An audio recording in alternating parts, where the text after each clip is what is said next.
Hello and welcome back to the Cosmic Library, where you can hear more about the greatest stories in all of the multiverse. I am Jeremy. I'm Joanna. And I am Jesse. We are doing this podcast in conjunction with Second Union. For more on the latest headlines of entertainment, please go to our website at wearesecondunion.com. Happy New Year! Yeah, it is, isn't it? Yeah, it's the first day of the new year. How did you guys ring in the new year? Or did you?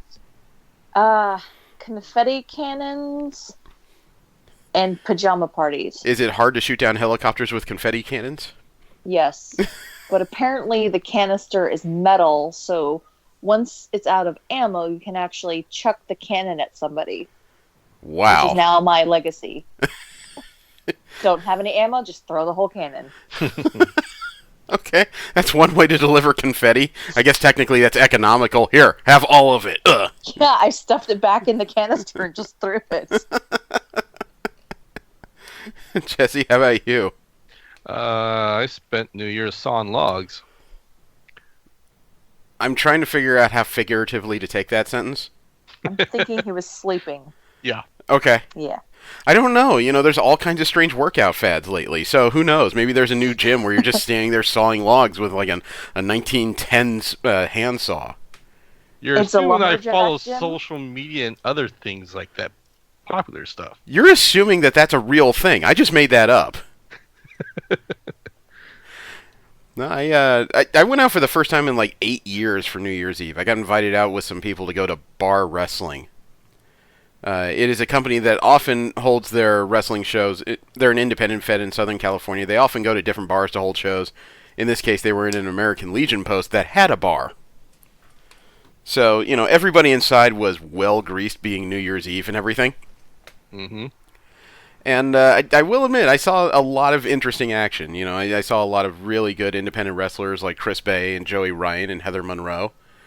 And I was actually I was pleased in the middle of it all because there was a match of two people. I can't remember both of their names, but one was a well-known women's wrestler, and the other one, after a little bit of observation, I realized that was a transgender person I was watching. Huh. And the crowd was really accepting. They were into it. There wasn't any derogatory chants or anything directed at the wrestlers. There was a few between fans, but that's a different matter. Mm-hmm. But yeah, I was with the people I was with. I was remarking on how, you know, it's really great to see that in the last year, somebody who's transgender can come out, do a match, and they're not treated any differently than anybody else. It was just a show. That's cool. You know, like they're a person. Yeah. Yeah, go figure. Person. So it was just a really cool moment in the midst of everything else. Oh, that's cool. Of course, watching Joey Ryan wrestle live is really interesting because he's not a PG-13 personality. Mm-hmm. I would like to describe it more, but we've been told to keep this to be a family-friendly show, so I'm not going to get into it. Mm-hmm. But Roger that. yeah, I saw him do a bunch of moves based around a particular part of his anatomy, and it's the first time I've ever seen someone use that to judo throw somebody. Okay. I like I said, I want to get into it further, but this is not the place. Nope. The subject of this week is Valkyrie 1-5 by Marvel Comics, the 2019 relaunch of the series with a new heroine. But we will get into that after the news of the past couple weeks. And we're going to start with Marvel comic news. We're going to talk about everything owned by the House of Mouse and what they've gotten themselves into going into the new year. And did either of you read the incoming one-shot that was released last week? No. Mm-mm. Okay. Marvel solicited that as a murder mystery that was supposed to set up a couple things subsequently. First of all, I did read it, and I even did a short review for it for We Are Second Union. Mm-hmm.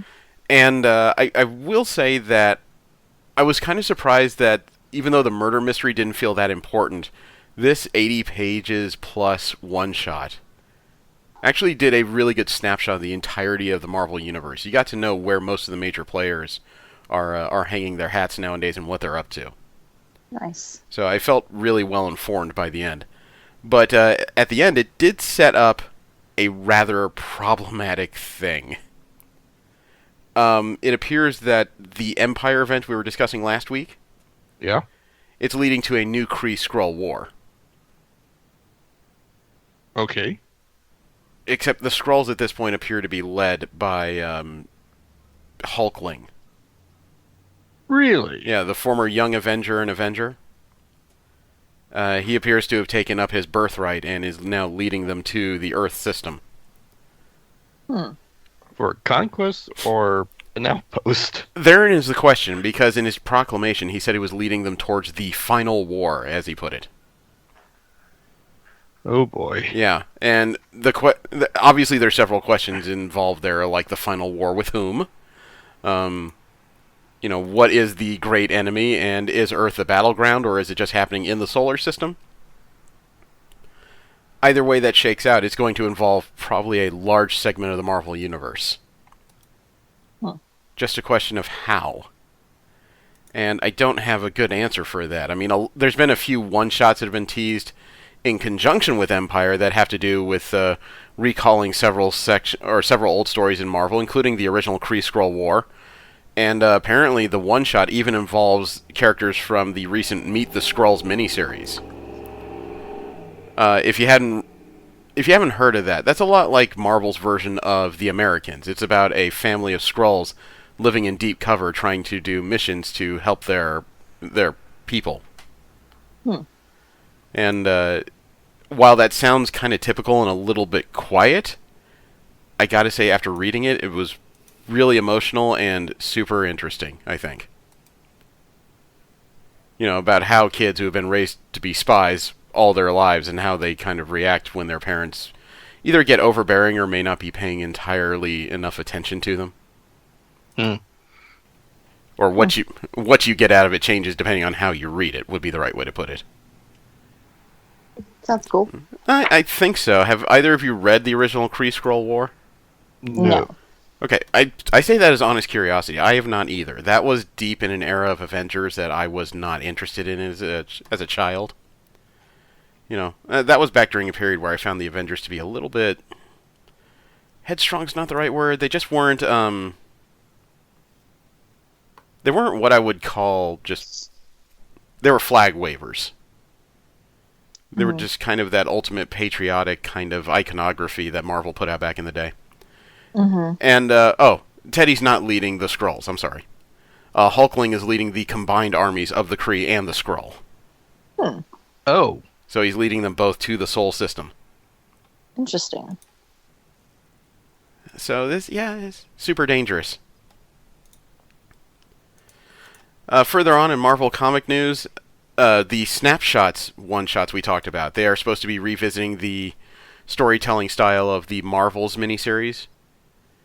This is where a bunch of normal people, they are present at several important moments in Marvel history and how these moments look to the regular people in the Marvel Universe. They have actually added a few creators for different snapshots. One is going to center around Johnny Storm, the Human Torch. It's coming from a writing duo of Evan Dorkin and Sarah Dyer, who've done Beasts of Burden and Superman the Animated Series. They're also being reunited with a prior collaborator named Benjamin Dewey, who also worked on Beasts of Burden with them. I'm still trying to decide how into this I am. I read comics for the unbelievable, not necessarily for... This would almost be the modern equivalent of a commentary track. It sounds a bit guttural, but it's what it feels like.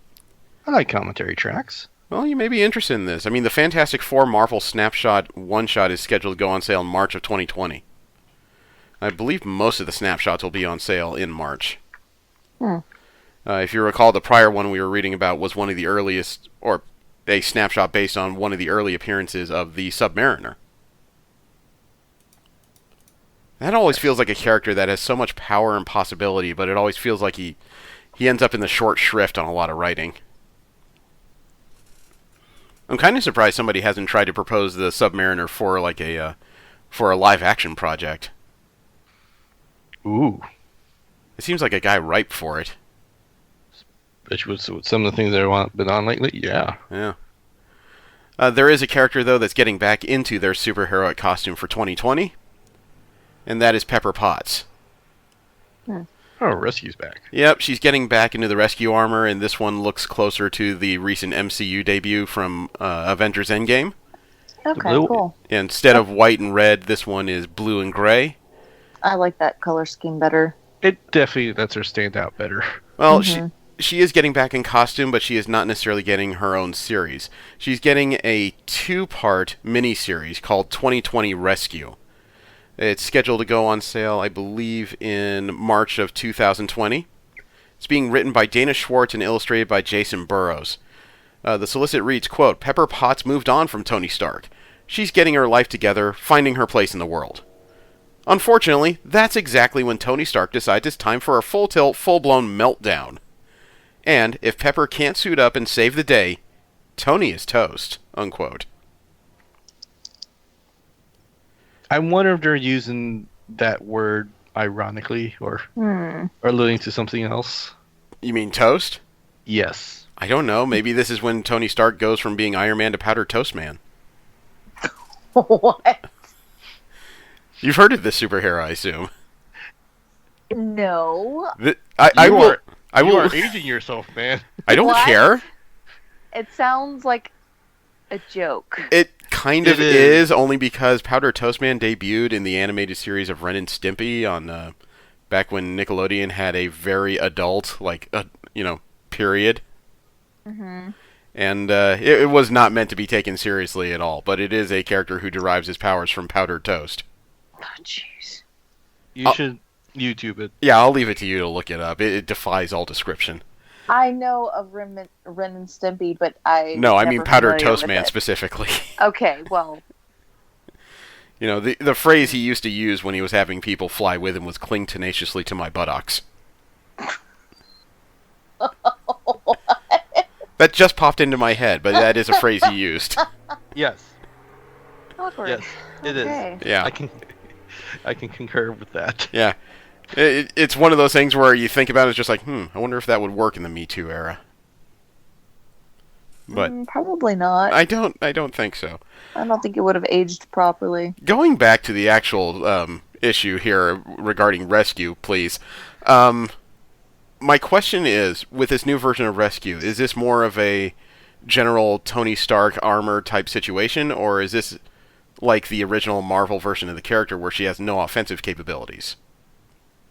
The Rescue armor was designed for specifically search and rescue. Right. You know, not for defense, not for any type of superheroics, technically.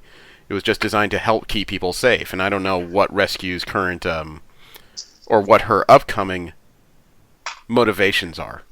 Oh, in all honesty, it would still have the repulsor blast because that's the main flight system. I don't know, because in Marvel Comics, the repulsor blasts are not the flight system. Those were originally designed differently. And even then, while Rescue has repulse generators, I think they were specifically configured so that they could form shields and pillars, but nothing even remotely offensive. You gotta think because they weren't meant to be used offensively doesn't mean you can't figure out a way to make them offensive. Well, that's my question, though, is what version of the armor is this? I mean, it has a new color, but does it have a new design? That's not something I can comfortably answer based on the solicits or even the pictures. Meanwhile, in the new Guardians of the Galaxy series, it appears that one of Rocket Raccoon's worst enemies is going to be a member of the team. Oh. Yeah, the cover to Guardians of the Galaxy number 3 includes Gamora and another well-known character called Blackjack Bunny. Oh. Okay. Wow.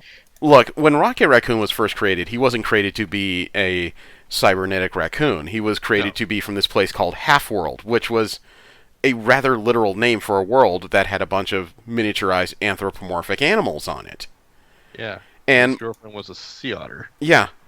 And Blackjack Bunny is a bounty hunter who's been known to go after Rocket on a few occasions. And he is a lot like he sounds, but the current design of Blackjack, he almost looks like an evil version of Bucky O'Hare. I know, I'm using a bunch of very dated references lately, but they feel very apt compared to what I'm looking at. Right. And you can see that Blackjack just does seem to have a pair of cybernetic feet. So I guess there's a couple questions here. I mean, one, is this to be taken literally? Are Gamora and Blackjack part of the team, or are they perhaps opposing the team somehow? And two, What could be so dire that would put Rocket on the same team as Blackjack?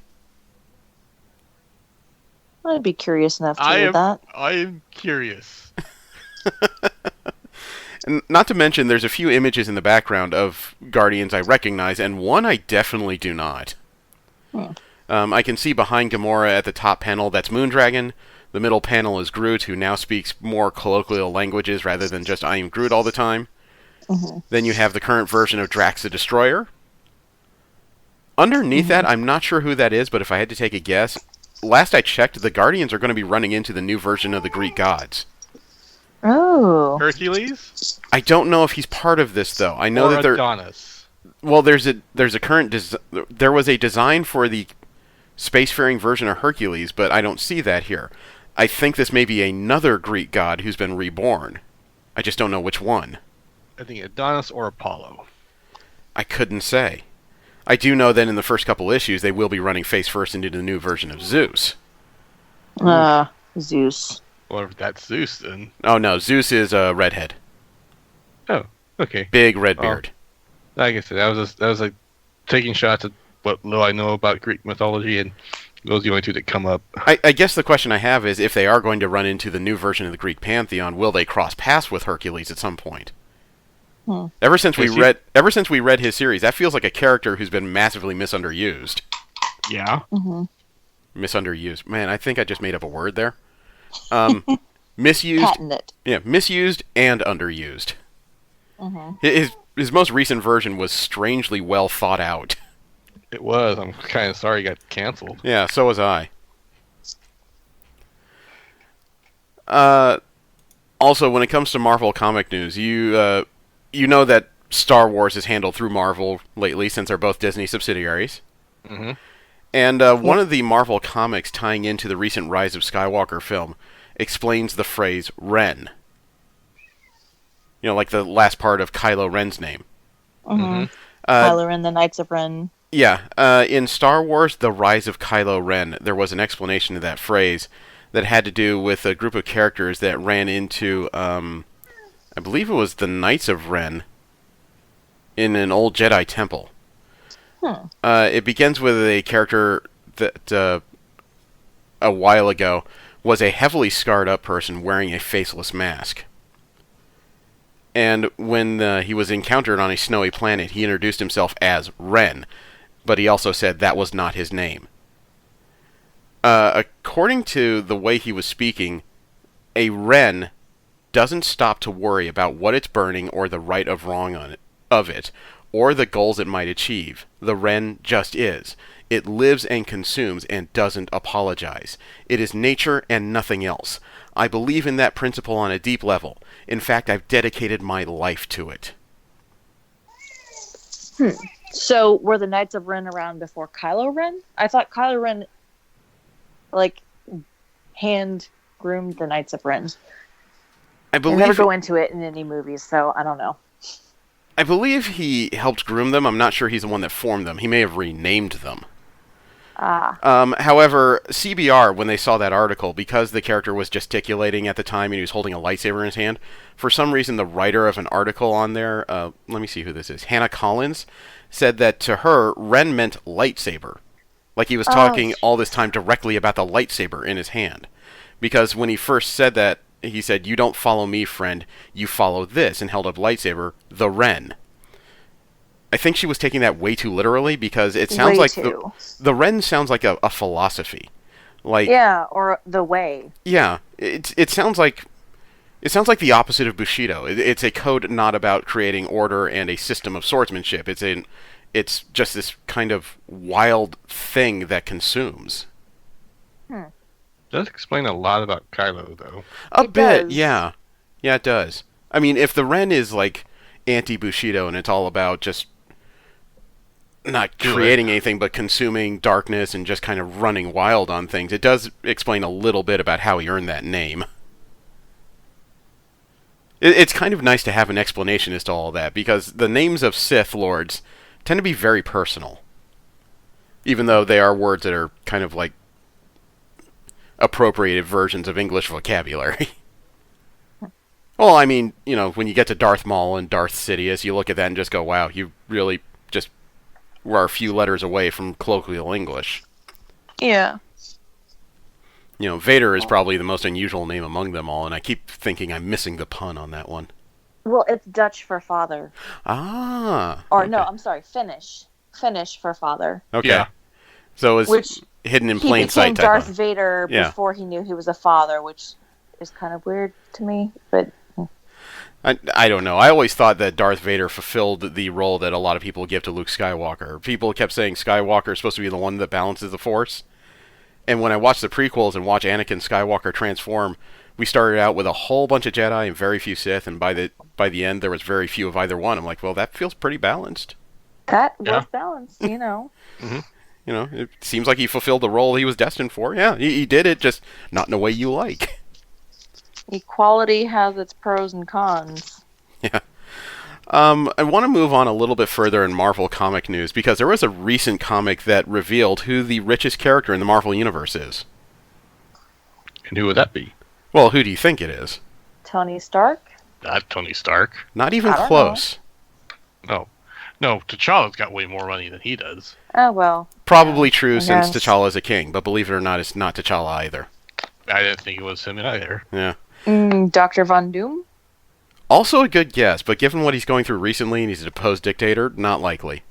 Well, I don't know. You tell me then. Well, according to X-Force number 3, his name is Charles Xavier.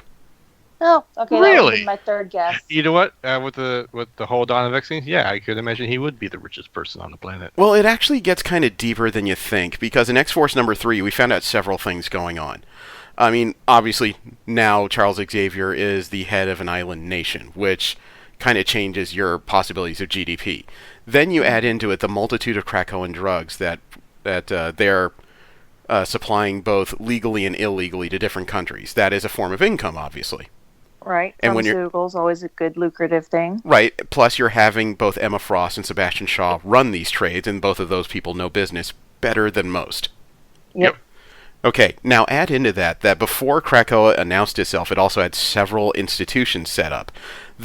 Xavier actually has an entire institution run by his human friends that he met in school to help supply and guide Krakoan science. He has the His Dream Philanthropic Foundation. He also has the Uncanny Valley Farms and Wolverine Waste Management. He also produces the Gifted Mind Technologies and Xavier Pharmaceuticals. Xavier is quietly backing over a dozen different global organizations. I love some of the names, actually. Oh yeah, I mean, they're very on the nose. He's not hiding them anymore. But at the same time, Xavier also has his own form of digital currency he calls the X-Coin. He is all over the place. And I'd just like to know where he was hiding this network. I mean, obviously it was a retcon network, but if he's got something that big, he's been working on this for quite a while. That makes Xavier pretty much the richest guy on the planet. Oh, and by the way, the facilities producing Krakoan pharmaceuticals, did you know that they only have one employee? Who's the mutant? Jamie Madrox. Of course. Oh. I mean, it makes sense. I was wondering where he was at. The multiple man, the guy who can almost endlessly duplicate himself, is basically the sole employee of Xavier Pharmaceuticals. I was wondering what happened to him. Mm-hmm. And you'll be glad to know that as of X-Force number 3, Xavier's back on his feet. Of course he is. Well, no. Some of the data backup... Remember Dawn of X? He wanted 2 or 3 data backups for all the minds he was downloading via Cerebro. Mm-hmm. And then he wanted 5 more that he wouldn't tell Forge what they were for. Oh. 2 or 3 of them are basically his personal backups. His mind. Yeah, I kind of figured that was something on the table there. Well, thanks to the 5 combined with Jean Grey's telepathic abilities, they were able to reconstitute his body. He's back on his feet. Mm-hmm. So, I will also say that I've been keeping track of X-Force, and as much as that team is full of, like, really dynamic and interesting characters, they are being superiorly outmaneuvered by by the humans that are hunting them. As of issue number 4, they managed to successfully cut in half Wolverine and take off the head of Quentin Quire. Wow. And granted, these are characters who can now be resurrected, so it's not a complete loss. But at the same time, these people are staying like one step ahead of this new mutant CIA Mm-hmm. in a rather astonishing fashion. Well, they're certainly making death just a speed bump now. It may be a speed bump, but it still has to be somewhat disjarring, not necessarily for the people who died, but the ones who are still around. They cut Wolverine in half? Yeah, basically they got notification that one of their facilities in the world was being attacked, so Domino, Kid Omega, and Wolverine were on their way to intercept via Krakoan Gate. The humans blew up the Krakoan Gate on their side, while Wolverine and Kid Omega were in transit. He got halfway through. Yeah, Domino was right behind him, but it shut off just before she hit the portal. Oh. So she spun around and was looking at the lower half of Wolverine and Kid Omega from the neck down. Eesh. Like I said, these humans, whoever's attacking them is very smart. Speaking of X teams, though, we finally have a little bit of information as to what the Hellions are going to be all about. This is a team comprised mostly of former X-Men villains and Havoc and Psylocke. And it turns out Jesse is right. This is Sinister's team. Yeah. Ah. I'm okay. pretty sure I read that somewhere. Well, the solicit was released about a week and a half ago. And it says, quote, "When Krakoa opened their doors to all mutants and forgave all past crimes, they might have known they'd have to accept some of their worst foes into the fold. But they didn't plan for what to do with them. Not to worry, Mr. Sinister knows what to do with the troublemakers. Meet his new Hellions, Scalp Hunter, Wildchild, Empath, Nanny, Orphan Maker, Psylocke, and Havoc. Under Sinister's direction, they are sure to become productive members of mutant society." Writers Zeb Wells and artist Stefan Segovia will bring you the team you're going to hate to love, unquote. Oh.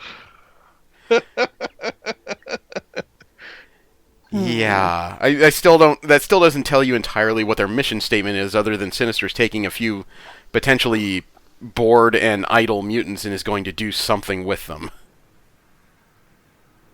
Have them do something productive? I don't know.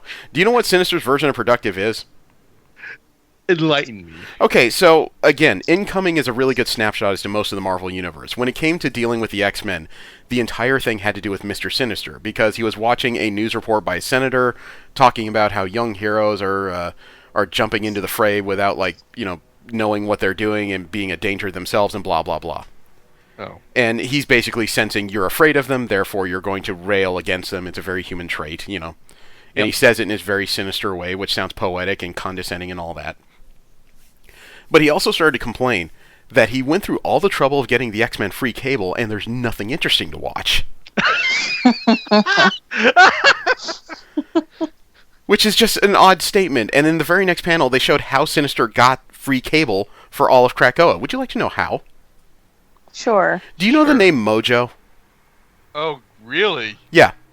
Joanna, do you know Mojo? Not very well. Just Okay, vaguely. so Mojo is a fat thing from another universe, a parallel dimension, known as the Mojoverse. He has taken over so completely, he has renamed everything to his liking. Mm-hmm. And he comes from a universe where, yes, things without spines are in charge, things with spine are the slave class. And he entertains the masses and keeps them from revolting against him by more or less piping in feeds from different universes and presenting that as television to the masses. If he doesn't find enough interesting television, sometimes he gets involved and creates havoc just to make more interesting things happen. This is the character that is pretty much responsible for the creation of both Longshot and Spiral.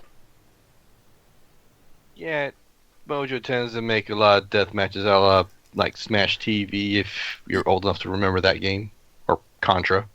Yeah, okay, so here is how Mojo fits into this. When you see the panel, Sinister is wrapped like an anaconda around Longshot, of all people, and he's basically yelling, "The beatings will continue until you give me what I want." To which Mojo is talking to his Lieutenant Major Domo, and he just says, "Please tell me we're recording this. Sir, we are a police state. We're recording everything." I'm trying to imagine going to your local cable company and just screaming, "The beatings will continue until you give me free cable." The line might be out the door in that case, now that I think about it. Last up in Marvel comic news, there was a recent miniseries that shows that there may be another powerful mutant out there who may have just learned who they are. A miniseries ended recently where this character, for the first time ever, was invited to and was able to walk through a Krakoan portal. Now, this comes with a giant asterisk, because this character is known to break all kinds of rules. Want to take any guesses who this was?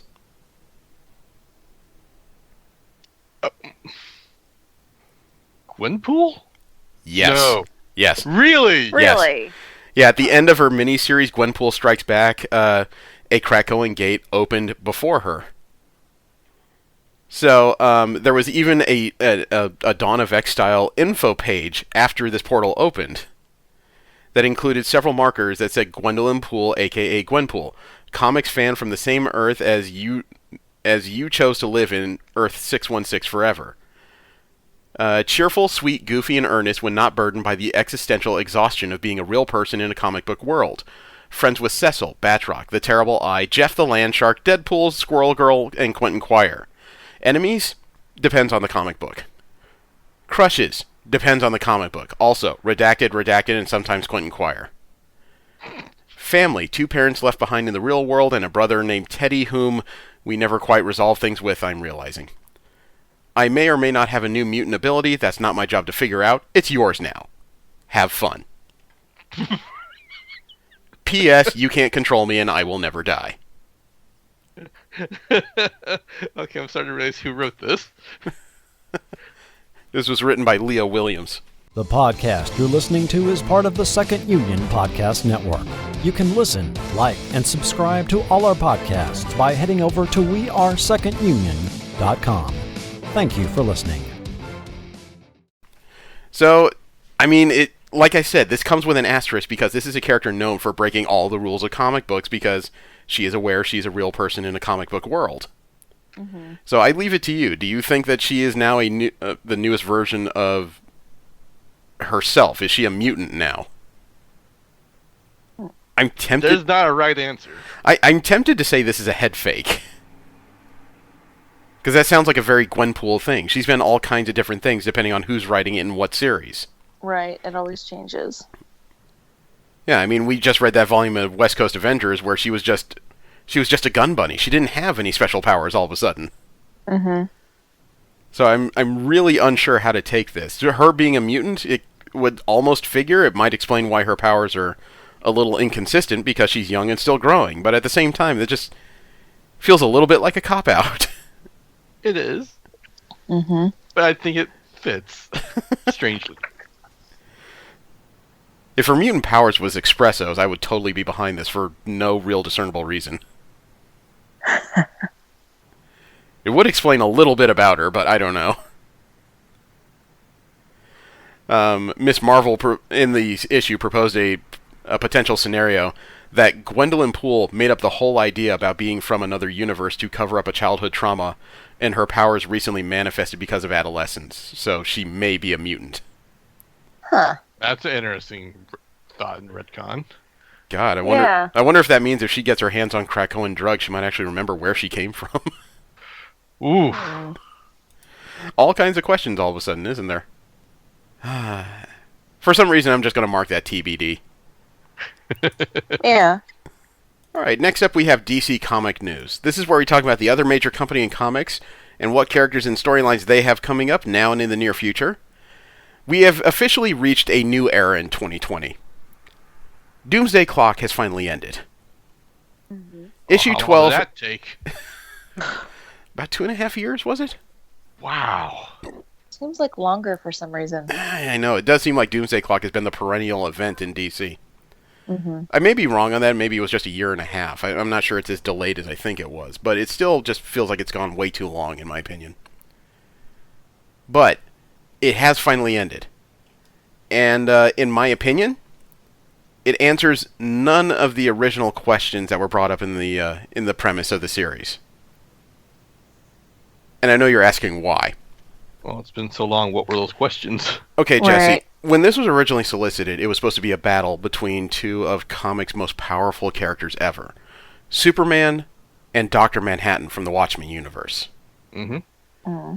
And I think that's one of those things that can be endlessly debated in comic book stores as to whether Superman's odd invulnerability to things can actually get through the reality warping abilities of Dr. Manhattan long enough to create any kind of opening. And as long as we've been reading comic books combined, I don't think we have any adequate answers to that question. So, after 12 issues, the battle between Dr. Manhattan and Superman didn't happen. And when I say didn't happen, I mean it didn't happen in a physical sense. The battle, as Johns wrote it, was philosophical.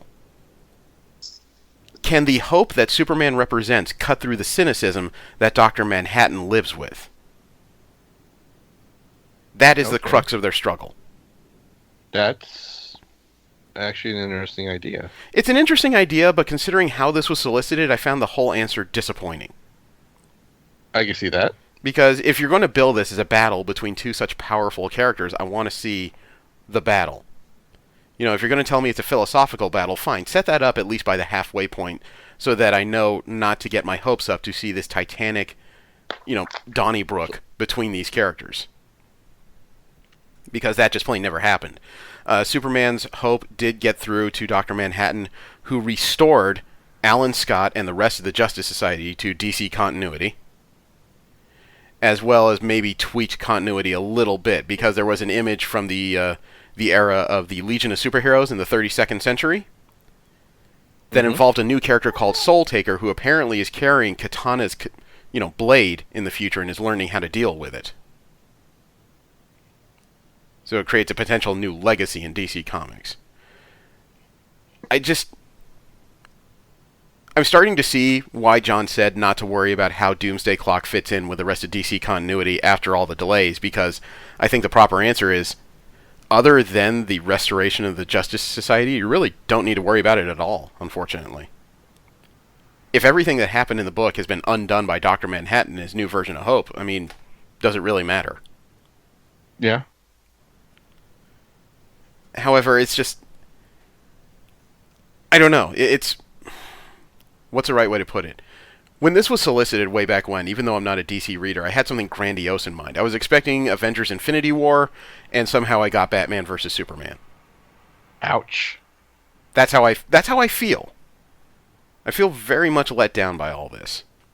It almost seems like this story was their excuse to bring back the characters they forgot to put back. It may be their way of wiping away what's left of the New 52. However, I have a feeling now that it's out, I need to sit down, get the digital copies and reread the whole thing and see if I'm being too harsh. And just try and get at it with a different tack, a different viewpoint. Maybe if I come at it with the idea that this is about a philosophical battle instead of a physical one, I will see something I missed. Geoff Johns did reflect a bit on the crossover with CBR.com.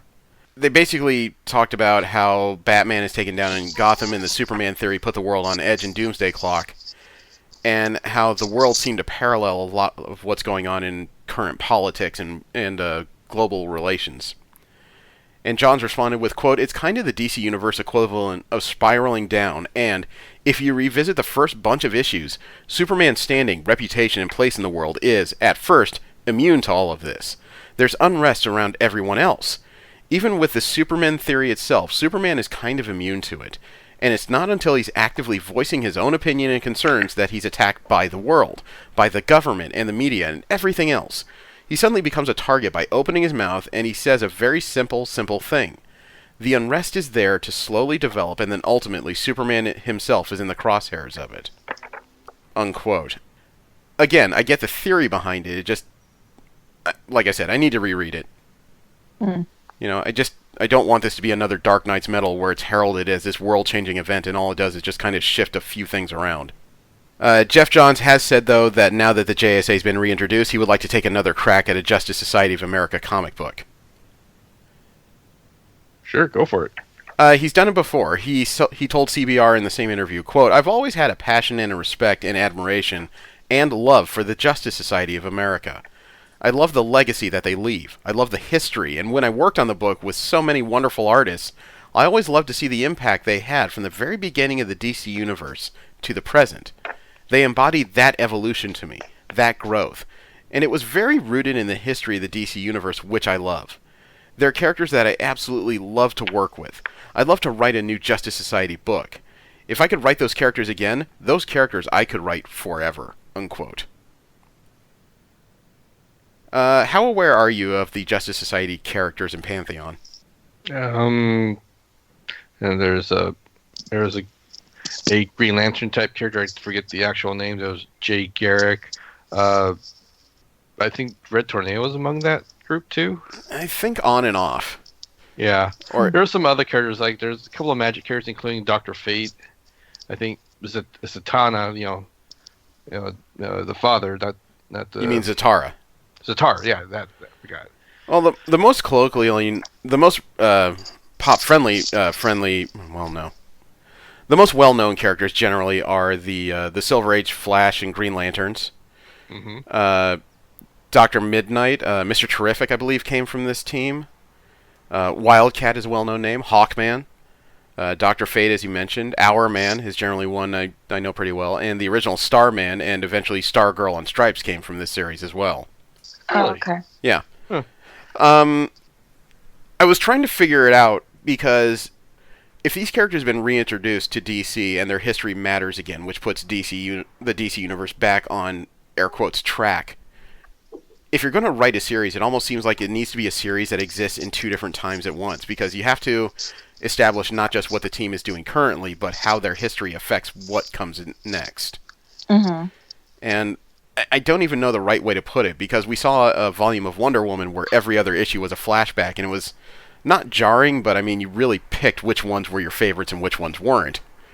Mm-hmm. I would almost say a better way to do it would be to just kind of alternate storylines. Not issues, but storylines. A story in the present, a story in the past, a story in the present, past, and so on. Mm-hmm. Maybe something to show how their decisions affect everything from then to now. I suppose they could do that. It's the best I could think of. I mean, it's either that or create two different series, and you're almost guaranteed one of those is going to tank. You can see the conundrum I'm working with. Yeah. Right. You know, I'm not even saying I have a good answer, but it seems to me that if these characters are reintroduced and they're going to share the same 60 some odd years of continuity, you have to tell where they've been and what effects they have. Speaking of effects on timeline, the latest issue of Batman Last Night on Earth came out, number 3. Mm-hmm. It's done by Scott Snyder and Greg Capullo. And there was an interesting story about potentially the last Robin. I think I saw a cover for this. The cover didn't really do it justice. Now, what we've discovered in Batman The Last Night on Earth is that we've seen a strangely reconstituted Bruce Wayne in the future. And he's carrying around this lantern that has the Joker's animated head inside it. Creepy. It is. He's being harassed by this thing called Omega, which is this vaguely Batman-like character. What was discovered in issue number 3 is that Omega is Bruce Wayne. Not the reconstituted one that's running around. It is the original Bruce Wayne, an elderly, beat-up Bruce Wayne. The Batman that's been running around with the Joker's head is some kind of awakened clone. Thank you, Cadmus. You know what? I can't say that for sure, because if you recall, for a while, Bruce Wayne had his own cloning program. Mm. He had spare bodies. The program keeps going up and down depending on storylines and whether or not he's used up the last of the technology and he's remade himself, or if he's working on it again. It just kind of comes and goes as people need it seems like. But the thing is, now that this Batman clone knows that it's fighting Bruce Wayne, for some reason I'm unclear as to the mechanics, but somehow the Joker's head got on top of a mech suit that was stylized like a Robin suit. And this Joker is not trying to fight Batman because it's discovered that after all this time it has a chance to kill Bruce Wayne. Of course he's going to work with new Batman. Huh. So Motivation.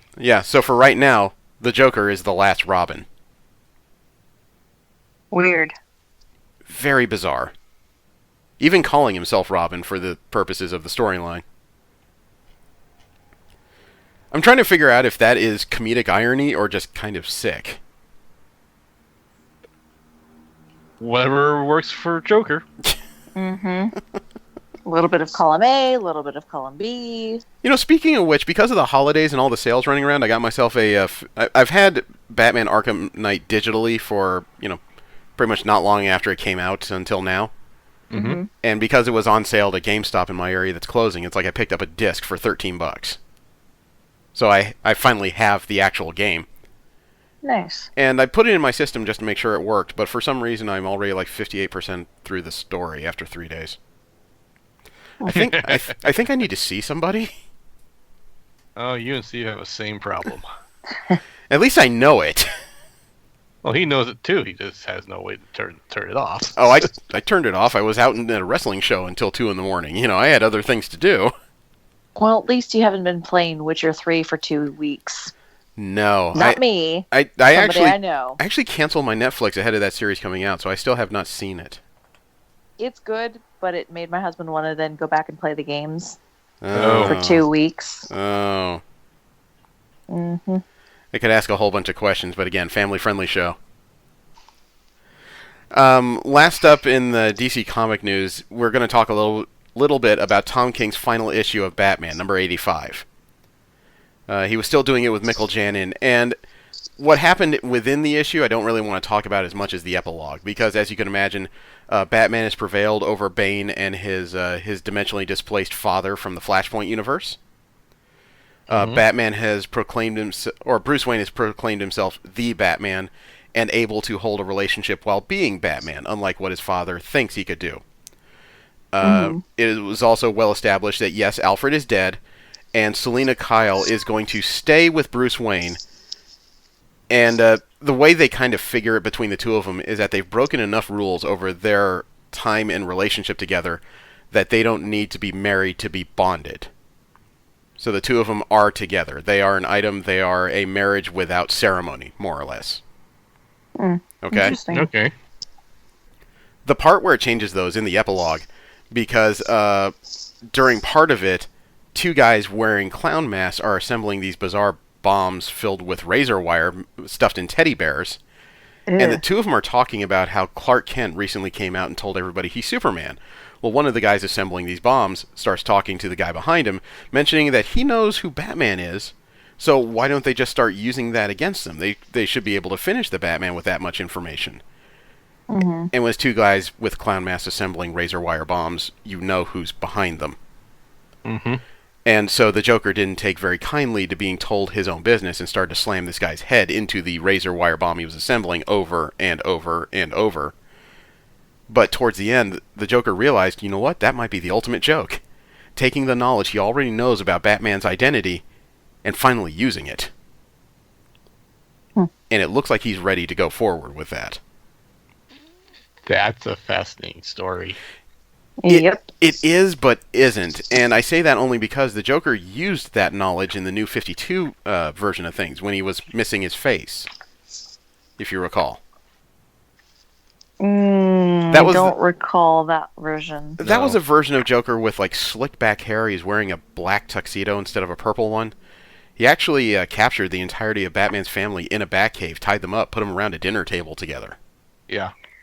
I think I remember seeing a frame from that, but I know I didn't read it. I guess I read.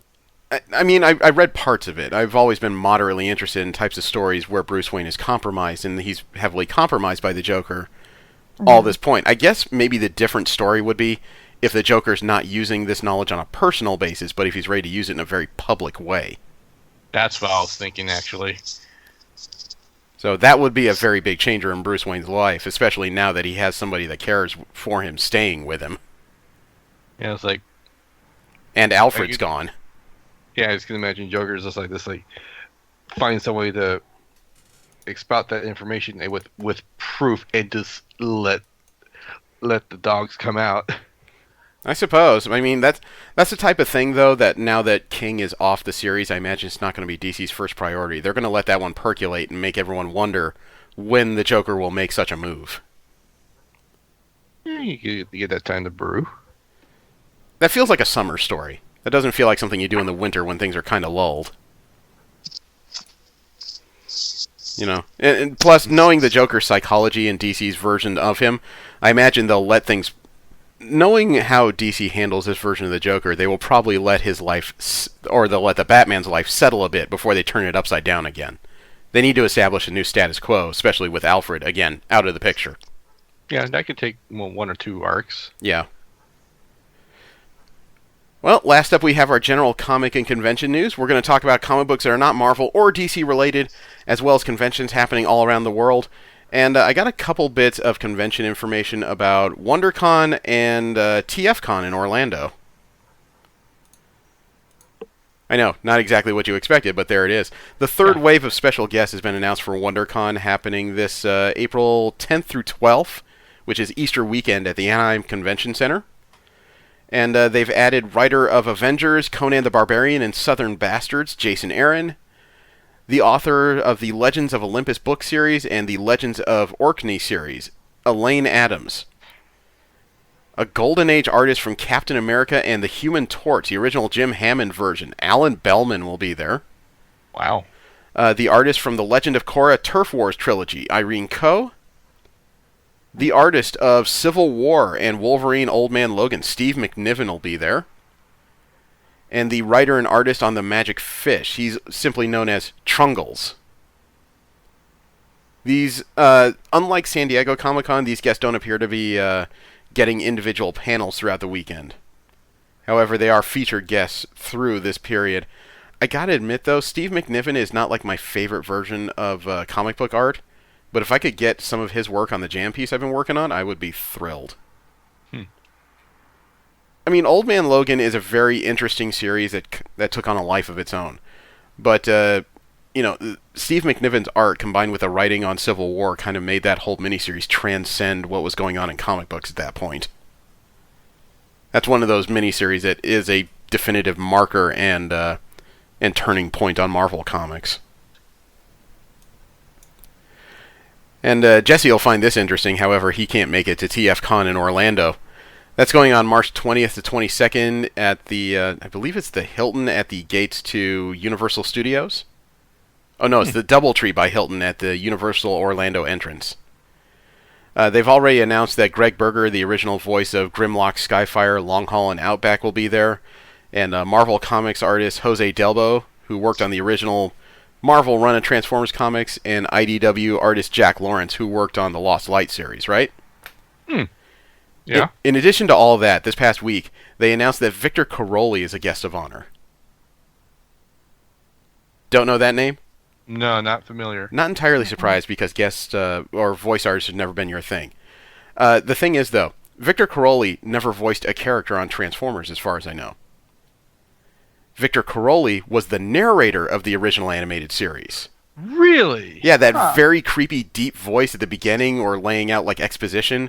Or he was actually at the beginning of the 1986 Transformers animated film, too. That's all his work. He is going to be there. And it's also listed, according to TFCon's website, as his first ever convention appearance. Wow. Now, I am not big into voice actors. I have nothing against them. It's just, I tend to be more visual, so artists are more my thing. However, that would be the kind of guy I might be willing to pay like $50 to stand in front of with my cell phone and just say, could you record a voicemail message for me? Nice. I can get behind that. Thank you for calling. Jeremy Wilson will be right back after these messages and this beep. Nice. That would be fun as hell. It would be.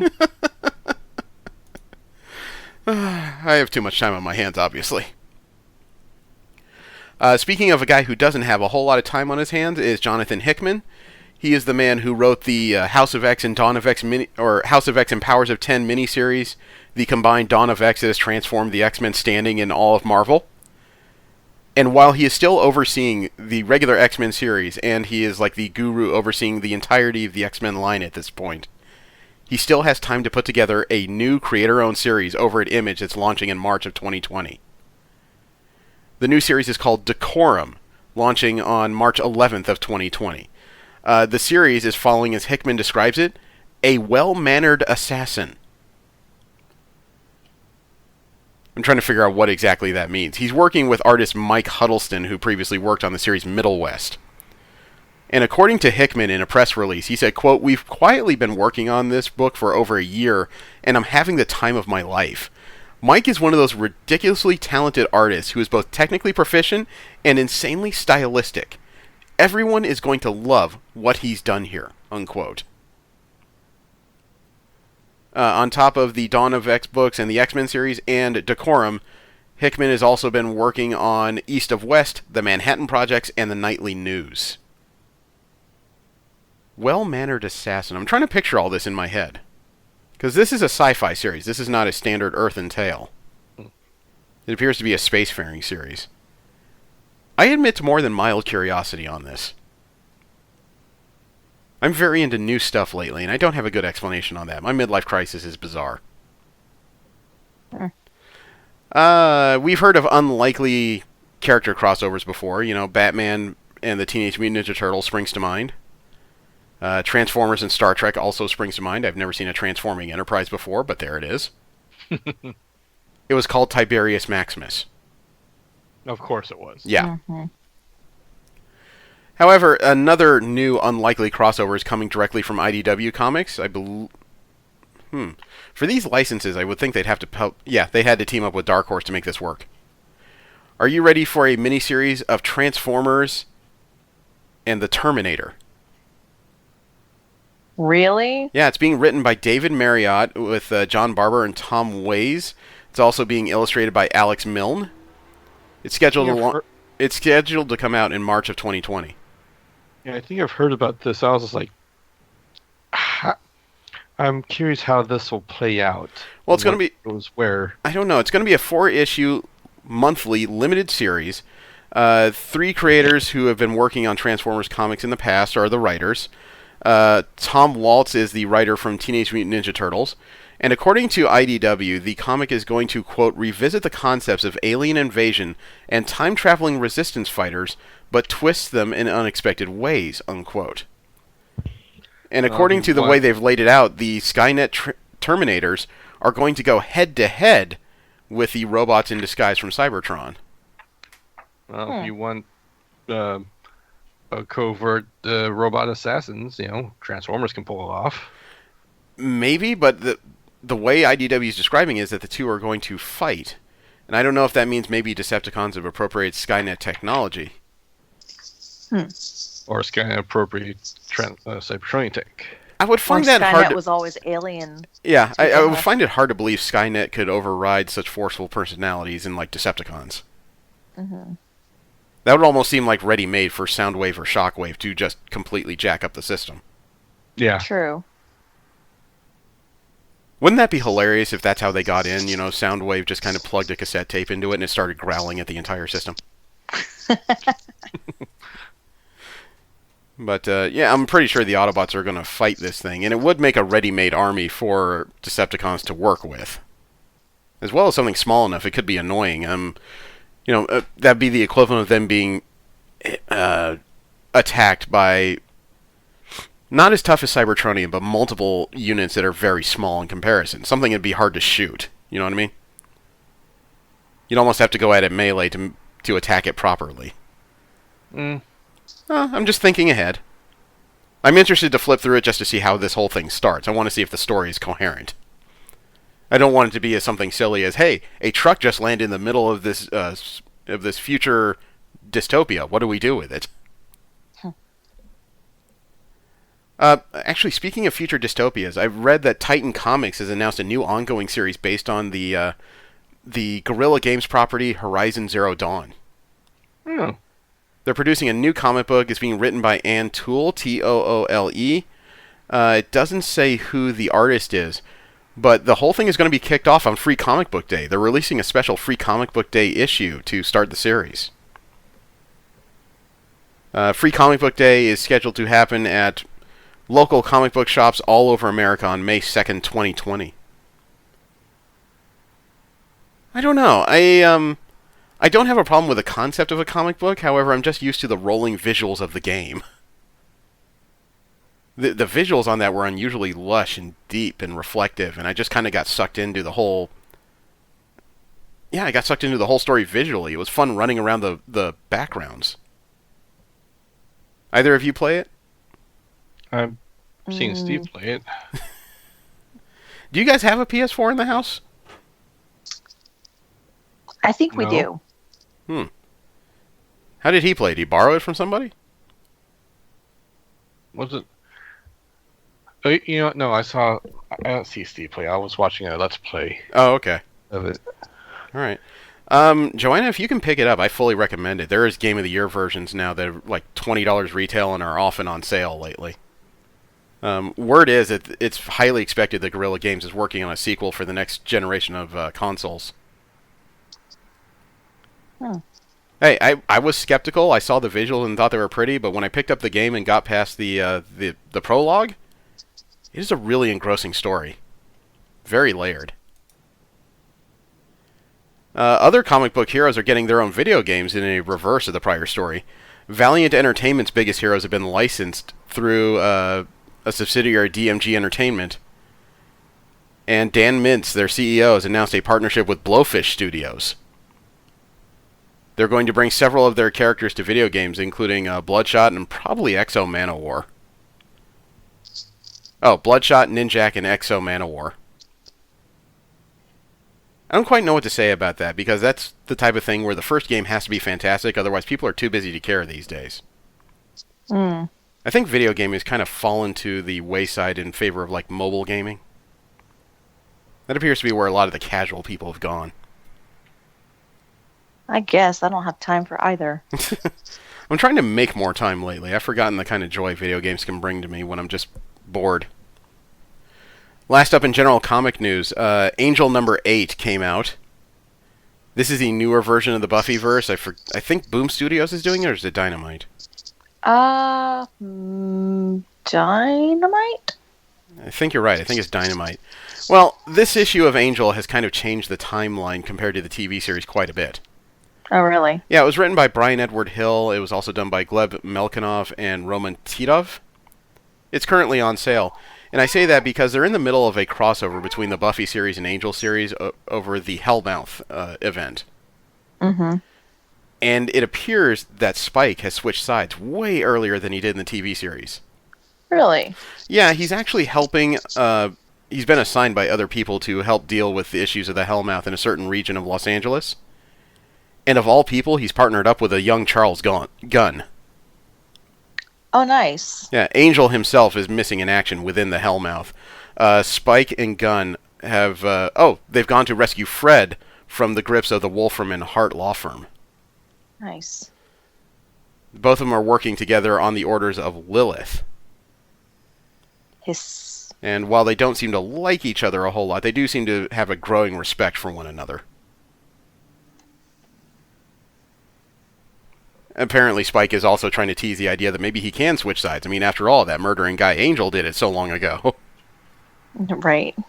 I guess when you compare their body count, it really isn't even close. So, if you're interested in the Buffyverse, you may want to give that a read. I just might. All right. The podcast you're listening to is part of the Second Union Podcast Network. You can listen, like, and subscribe to all our podcasts by heading over to wearesecondunion.com. Thank you for listening. Well, the subject of this week is Valkyrie, issues 1 through 5 from the 2019 series. This sees the former Doctor, former Thor, and former Asgardian diplomat, Jane Foster, with a new group of powers and a new calling. It's written by longtime Thor writer Jason Aaron and Al Ewing. The art is by somebody named Cafu, C-A-F-U. The colors are by Jesus Aburtov. The letters are by VC's Joe Sabino. And I gotta start by saying, visually, this is kind of interesting. Usually comic books that go for a more realistic style tend to fall flat because it's just... a realistic style does not portray well when the unusual is happening in every other panel. Mm-hmm. But somehow in this case it seems to work rather well.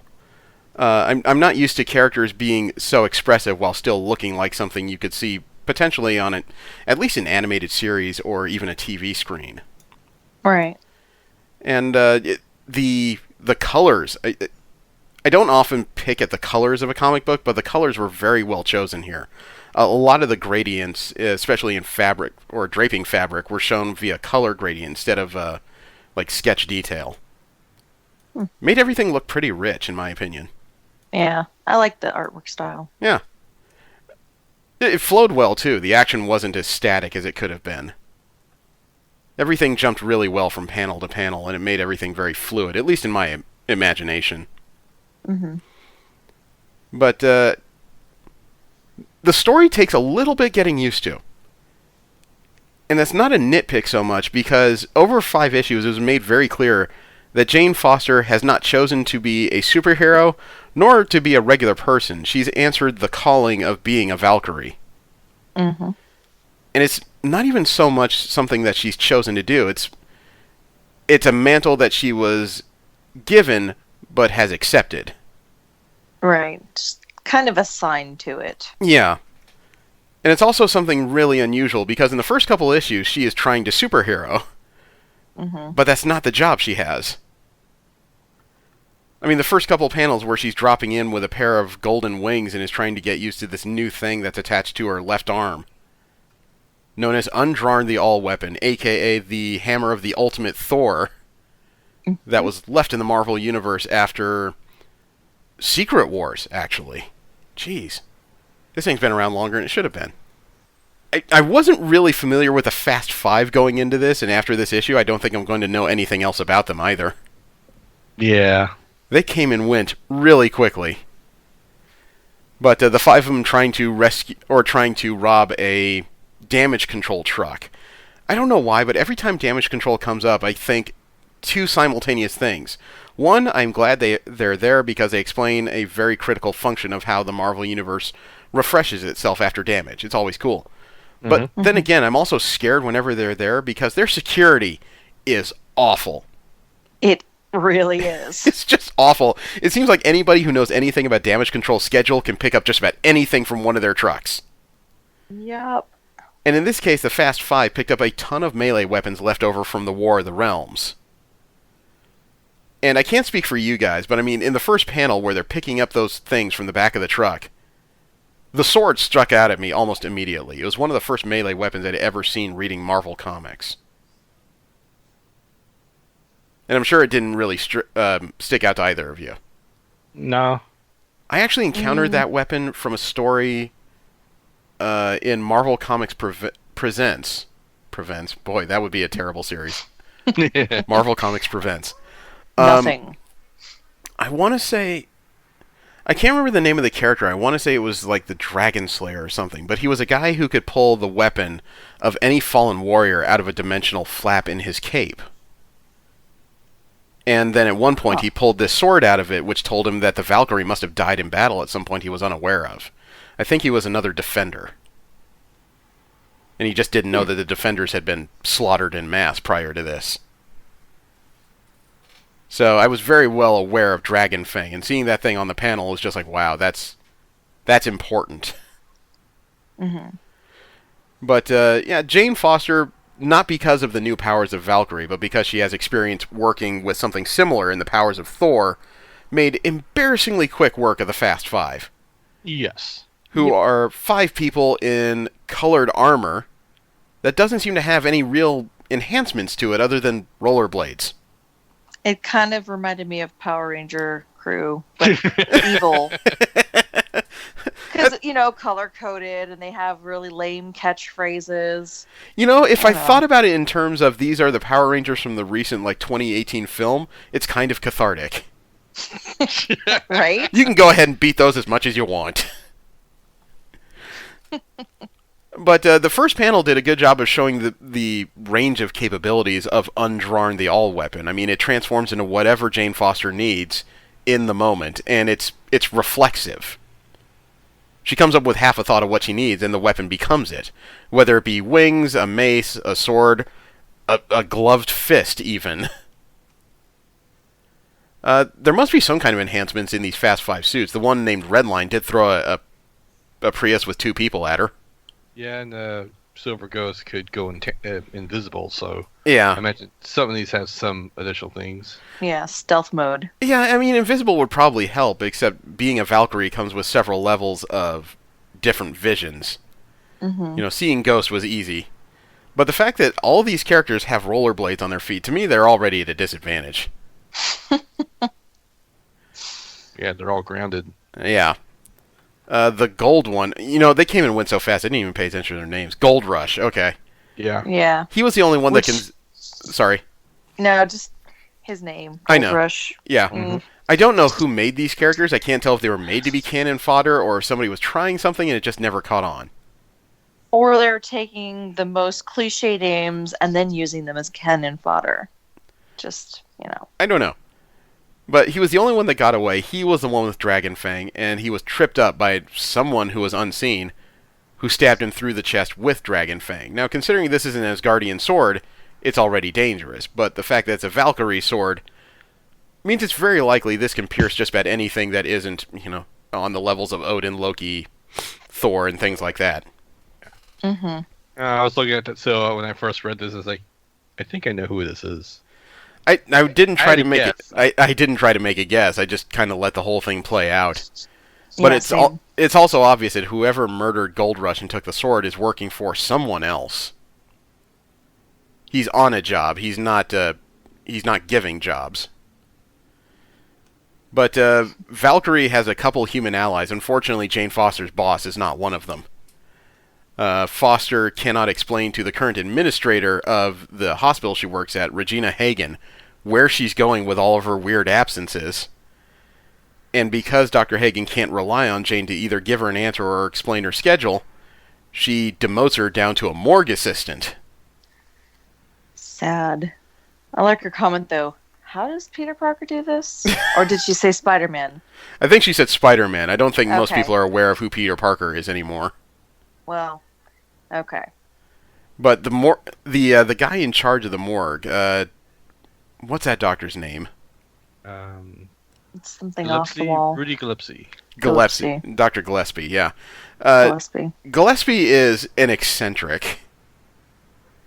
Yeah, he's talking to the corpse, and she's like, "Oh, hey," and he's like, "Yeah, don't do that. Don't sneak up on me. Make some noise or something." She's like, "I thought you were talking to me." No, I was talking to this guy. I almost feel like a cliche for a morgue doctor. Maybe a bit. Yeah. He doesn't get out very often, and it's obvious he doesn't date. He says he has better conversations with dead people than he does live ones. But the corpse... Do many morgue people converse with the dead? I don't really? I don't know many morgue assistants. I can't tell you. I know one. I need to contact him. But the corpse that Dr. Gillespie is talking to is what's left of Gold Rush. Mm-hmm. And it doesn't take more than a couple of glances for Foster to know what made the hole in his chest. Yep.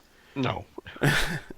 So Foster, I guess after her shift, transforms back into Valkyrie and goes to Valhalla to discuss the sword with its former owner, Brunhilde.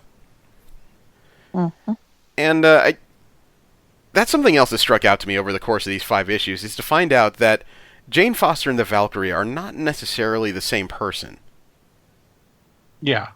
You know, it's almost like there's someone directing Foster's actions while she's in her Valkyrie form. It's like the Valkyrie's essence is kind of leading her a little bit, like an instinct. Yeah, there isn't really an adequate way to explain it, because it's not a body swap, it's not a mind swap. It's just kind of more like something else takes the wheel during critical moments. Like, I don't know. It kind of seemed like the armor's instincts took over. I don't know. Well, it can't be the It was armor's hard to- instinct, since it's the weapon that's more or less directing, you know, the transformations. And the job she's was... putting on a suit. The costume is part of the job. I don't know. It's hard to put your finger on and describe it. Yeah. But after talking to Brunhilde, for some reason, Valkyrie is traveling right now with Heimdall, the Allseer, who is still trying to get used to the new hierarchy in the current version of Asgard. And he helps Valkyrie concentrate a bit more and change what she sees, so she can actually see these little orbs that are above the head of every living being. And the depending on the size of the orb, the larger it is, the more imminent death is. Mm-hmm. So to people that are relatively young, they're like the size of peas and marbles. For some adults, they're also the size of marbles. For some overweight adults, they're a little larger than a pool ball, I'd say. Mm-hmm. And for like homeless people, it looks like a bowling ball hanging over someone's head. But when she swings this new vision back over Heimdall, something about the size of a wrecking ball is behind him. Yeah, that's very concerning. Yeah, especially since in the same sentence while he's asking what the problem is, a sword comes out through his tabard. Mm-hmm. And then behind him is the person who stole Dragonfang, Bullseye, but he doesn't just have Dragon's Fang, he also has a winged Pegasus, one of the steeds of the Valkyrie that he's riding. Mm-hmm. Yep. And Bullseye has a habit of making playing cards dangerous, and now he has a Valkyrie sword and a Valkyrie's horse. Yeah, and he has no death ball over his head. No, and part of that probably has to do with his vibranium spine. Maybe. It was surgically implanted a while ago. He is notoriously hard to kill. Mm-hmm. I mean, even Deadpool has problems with that. And not beating him necessarily, but killing him seems to be kind of challenging. Mm-hmm. The fight between Bullseye and Valkyrie in the second issue, though, that was appropriately high-powered. They were causing some serious damage to each other. Yep. It is kind of intimidating that the mace that Valkyrie can make out of Undrawn can actually fire off the head. It turns into practically a ballistic weapon. I wonder what would happen if she ever tried to form a firearm with that thing. Well, she won't be... Apparently she can't kill anyone because the thing can only do just enough damage. Well, yeah, but Daredevil holds a firearm. He doesn't kill anyone. He just shoots him 4 times in each limb. Yeah. You know, we are talking about someone who can form a crossbow that fires bolts out of this thing. I wonder if it can become a more modern weapon. But either way, she kind of surprises Bullseye with the strange adaptability of Undrawn, but before she can really move in to disarm him of Dragonfang is when she's kicked in the back of the head by the winged steed. More like stomped.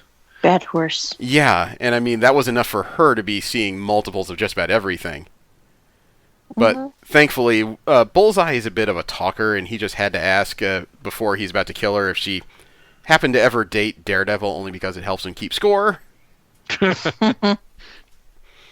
And before he finishes her off, Heimdall manages to get back on his feet and lays a haymaker across Bullseye's face. But it's not enough to knock him out, and he takes that sword and for a second time impales him through the chest with it.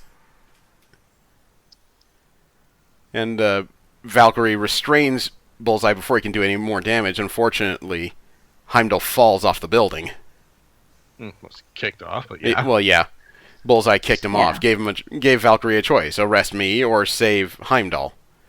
And the choice is fairly obvious at that point. Mm-hmm. That moment where she managed to catch Heimdall by the leg via a chain and then asked and reminded herself that Spider-Man might have accidentally killed someone this way?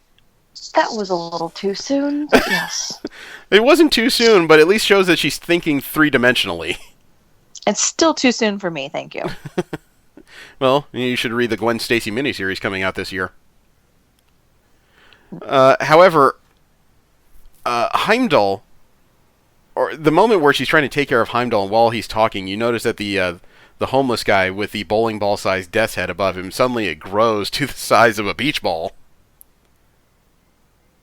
And then it just keeps inflating as she's watching it. And that's when she realizes that the chances of someone's death can actually change actively in front of her. Yep. But it's because the Dragonfang sword was for some reason thrown at this man. And then before she can walk over and retrieve it, Bullseye can whistle it back to his hand, you know, kind of like a more guttural version of Mjolnir returning to Thor. Mm-hmm.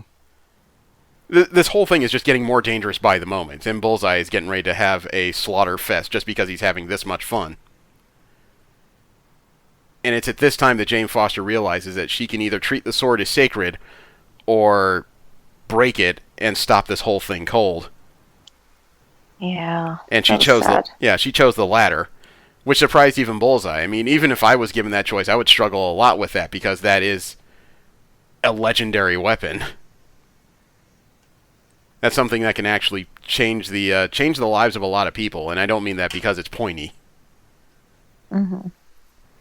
But she chose to break the sword, and Heimdall at the end of the issue begs her not to go to Valhalla because, being a Marvel character, he's died several times. He's been to Valhalla a number of times.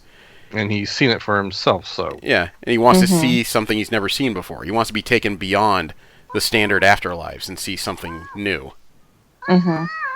To which Valkyrie agreed, and now, because this winged horse has been summoned and there's nothing controlling it, for some reason it's following Valkyrie's commands. So at the beginning of the third issue, it's Valkyrie and Heimdall's spirit on the back of this winged horse, getting ready to fly through multiple portals to get Heimdall to this place beyond the afterlife. And several things just kind of struck out as to where the powers of this lone Valkyrie are going. When they're on the moon, she's able to somehow open a direct portal to the dimension that the Rainbow Bridge is born from. Interesting. Well, that means that she has the possibility of, like, instant dimensional transmission if she wants it. Very nice. So that's not something I've ever seen a Valkyrie able to do. However, because, again, a lot of the Valkyrie's moves are instinctual instead of driven, everybody was kind of surprised that this portal opened up in the 10th realm of Asgard, also known as Heaven, Heven, which is full of beings that consider Asgardian to kind of be like the N-word in colloquial English. And a Valkyrie is the worst of all. And they're all winged, except for the priest in that one temple thing. Well, that's because they're males. The males in Heaven are made to be subservient to the females in this dimension. I see nothing wrong with this. Maybe not, but the angels of Heaven don't like Valkyries because Heaven has no afterlife. Gotcha. So when something comes able to drag your soul into another dimension, they fear it rather greatly. Mm-hmm. Which is pretty much the job description of a Valkyrie. Well, you can't win them all. Yeah, but this is where Valkyrie kind of crossed over with a lot of other major events going on in Marvel, because the first couple issues are heavily influenced by the War of the Realms. The portal that they were seeking on Heaven took them to what was left of Hades. No, not Hades. The Greek afterlife? Yeah, that is Hades. Yeah. And what was left of Pluto. Now, if you don't know what's going on with Pluto's weird desiccated face and his left arm covered in some kind of black inky substance, this is a fallout from the No Road Home event. It was an Avengers miniseries where we found out that the Greek pantheon was being killed by the denizen of night. Is that the right word? Well, the Greek goddess Nyx. Mm-hmm. You know, she killed Zeus, she killed like most of the Greek pantheon, and apparently she never got around to Pluto, but she did make him subservient. And Hades itself is rotting away. But the portal to the next realm they need to get to is through this ugly, ugly, gnarled tree that is bleeding from its trunk. It's almost like the anti-version of Yggdrasil. Yeah. Hades managed to summon what's left of his demons, apparently still at Nyx's command, to try and stop Valkyrie and Heimdall's spirit from getting through. And they just barely managed to dive through this tree, and a very painful transmission in the middle. But it brings them out the other side to a new space. A new space that no god has ever seen before, including Heimdall. This realm is called the Far Shore, and it's very, I guess, dark psychedelic would be the right words for it. But Valkyrie releases Heimdall into this new area, and he has what he wanted. He sees something he has never seen before. And it almost looks like his spirit falls into a dark star or abyss. But the odd thing is, right after she releases him, the Valkyrie and the winged horse are suddenly in the skies over Manhattan again. No real explanation for it, but it just appears that since her job is done, she's returned to her point of origin. And as she's asking herself if all that ever really happened, the answer came from the horse. And apparently this horse has a very deep Cockney accent for some reason. Cockney? I thought that was Scottish. I'm pretty sure that's Cockney. I read it as Scottish, too. Because they said less. I don't know. That's iconically a Scottish word. And they don't pronounce the H in their language, so that's why they just always disappeared Yeah. when he talks. I'm a Norse. Cockney Brits, unfortunately, do the same thing. Well, potato, potato, Scottish. And apparently he didn't talk, basically because no one asked him anything before. He's from the realm of Vanir, and he doesn't like being compared to them Asgardian ponies, as he puts it. Yeah, them fancy Asgardian ponies that are... Not one of thy posh ponies from that Asgard, all mitherin' and ditherin'. Why further cements him into why I thought he was Scottish. Yeah. Yeah, it kind of fit. He also felt kind of bad about kicking her in the back of the head, so he decided it wasn't right to ask her anything at that point. And he also won't have a name. Apparently he's too proud to have a name. So Horse or Mr. Horse will do if you're being formal. I'm having so much trouble with this. Mr. Horse. Mr. Horse, yeah. Because he doesn't have a name like them fancy ponies in that Asgard. Yeah. I almost I read it as like the first thing came out was Mr. Ed. Yep. God. Same. Ah. But with a Scottish accent. Hello, Wilbur. I love that show as a kid. We will skip the epilogue, though, because that goes straight into the beginning of issue 4, where Mephisto, who was deposed in Marvel Comics quite a while ago from his realm of hell, is now existing in house arrest in a hotel resort in Las Vegas. The Hotel Inferno, of all places. Mm-hmm. I gotta appreciate the writing on this when he has an old-fashioned rotary phone and every digit on it is the number 6. I actually just don't notice that. Really? But he's sitting there talking, and he's even denigrating some C-list supervillain called the Grim Reaper, who's sitting on the other side of his desk, and he even knows the Reaper is sitting there, listening to the call, and basically is giving no craps about what he thinks. Mephisto, I mean. Yeah. Yeah. And he's hired the Grim Reaper for a job. Except the Grim Reaper's excited. He thinks it has to do with killing the machine, which to him usually means the Vision. Yep. And, believe it or not, Mephisto doesn't care about all that. He has something else going on. Why would he? Who knows? But he's going through all of his old contracts because he's bored under house arrest, and he's gone back over the contract he signed with it, the goddess of Helheim. Mm-hmm. Hela. Over the patch of damnation he loaned her a while ago when she was deposed from Helheim.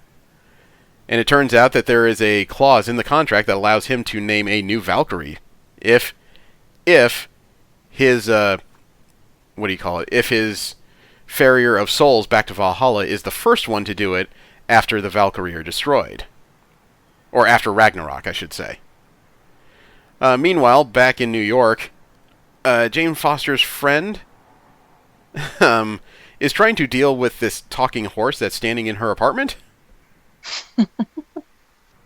She pretty much asked Jane if she thought about putting this one up at a stable, and the horse has major reservations about going in a stable. Mainly because he's not lazy like them Asgard horses, that he has to be stable kept, and he has, time to laze around and do nothing. I still like that he's... Huh? I still like that he's talking about it. It's like he almost forgot his own kind of complaint for a second there. Not like them posh ponies from that Asgard. Aye, from that Asgard. Thy nose. It's like, you've only said it probably 30 times. And the fact that he's complaining that he hasn't been fed yet, and Jane just kind of sighs and says, "There's a bunch of carrots on the counter, Mr. Horse." Aye, champion. And he walks himself into the kitchen. He's strutting a little bit like, got carrots in the kitchen. Yeah, for doing no work yet. I mean, this job rocks. Of course. But Jane wants to talk to the former host of the last Valkyrie, Brunhilde, Annabelle Riggs, who was last seen at the end of the Asgardians of the Galaxy series. Mm-hmm. I did like Mephisto's meeting continuing with the Grim Reaper there. When they're going over the potential Valkyries there are, and they find Danielle Moonstar, and part-timers don't count as part of the contract. They find the Valkyrie from the MCU who's been in Marvel on and off, and it's like parallel universes don't count. All the other Valkyries are dead, so the job is pretty much yours. And that's when the Reaper just kind of says, "Sir, you need to look at the last screen." Mephisto turns around and sees Jane Foster's face, and he has to ask the question, okay, who in the heaven is that? Dude, the writers on this series just have this weird wry sense of humor. They keep turning around the classic English idioms and just making something new out of it. Yep. I can appreciate that, though. Yeah. God, when Foster and her friend, though, broke into the seminar by Annabelle Riggs late, and she just started asking her all these weird direct questions, that was kind of creepy. Mm-hmm. It does seem like the speech of someone who's been going through your trash. So Riggs just pretty much ignores her and starts asking questions of the man in the front row with a dapper coat. And unfortunately, that is Dr. Stephen Strange. And I knew before he stood up, I'm like, dapper coat, and it thanks you too. Okay. Yep. Yeah. Strange wants to get his hands on a mirror that Miss Riggs recovered in one of her archaeological digs recently. Because he says in about 3 minutes it's going to open directly to the purple dimension. Which, I can't tell if that sounds intimidating or if it sounds like something Prince didn't have a chance to write a song about yet. But unfortunately, apparently, the Doctor's watch is slow because the convergence happened about 3 minutes before he anticipated. I hate when that happens. Yeah, and it actually released 3 classic, pre-rewrite Doctor Strange villains in Caecilius, Adria, and Demonicus. And God, those do sound like names from an era of embarrassing writing. Yes. Mm-hmm. Or, He-Man. Well, I mean, less. the Caecilius here, other than the eye markings, doesn't look anything like something would be used to if, say, they haven't read an issue of Doctor Strange, they've just seen the movie. Mm-hmm. He looks like a man in an embarrassing body condom. Fair. I don't know how else to describe it. But all 3 have come up with magics that apparently have been charged by their time in the purple dimension, and no, I don't know how long they've been there. It's pretty much like the standard spells you're used to if you've read Doctor Strange, just bigger and everything is purple now. Mm-hmm. But it doesn't take Valkyrie long to make quick work of Adria by binding her hands and then punching her in the face. Which almost seems like a very New York version of superheroing. I was like, she's been in the city too long. But Doctor Strange is in his astral form, and it looks like this fight is well in hand before it really began, but that is when the Grim Reaper blows his way through the wall with newly enhanced abilities, grabs the mirror that everyone is fighting over, and uses it to entrap Doctor Strange's soul. The idea is he's going to bring Doctor Strange's soul to Mephisto to be sent to Hell, and that makes the Grim Reaper the newest and only Valkyrie in the Marvel Universe, if he succeeds. Mm-hmm. And I don't know what would happen to Foster if he succeeds in that case. And, I hate to say it, but I mean, we're early on in a new series. The odds of her really failing at this are pretty low. It's just one of those comic book tropes. You can't make her lose the job as soon as she got it. Right, exactly. Unless you really wanted a very short miniseries. Yeah, if this happened to be canceled about, 2 issues in and everybody knew it was coming, maybe then it would happen. Yeah. But the sad part is, in issue 5, we realized from the internal monologue that the Grim Reaper is so far down the list, Foster doesn't even know who this guy is. He is so far down the list of potential enemies that she had to look at his costume and make a general guess. Well, makes his outfit and costume very obvious then. Yeah, eventually. I mean, she put it together. It was surprising, though, to see that the Reaper's scythe has been powered up so deeply that it can break parts of Undrarn the All-Weapon. Yeah, that was a little terrifying. Well, that is a godly weapon that's being maimed. Well, Mephisto is of substantial power level. I know, but yeah. He seemed to have so little faith in everything, especially in the Reaper, that it's just surprising that he went that far.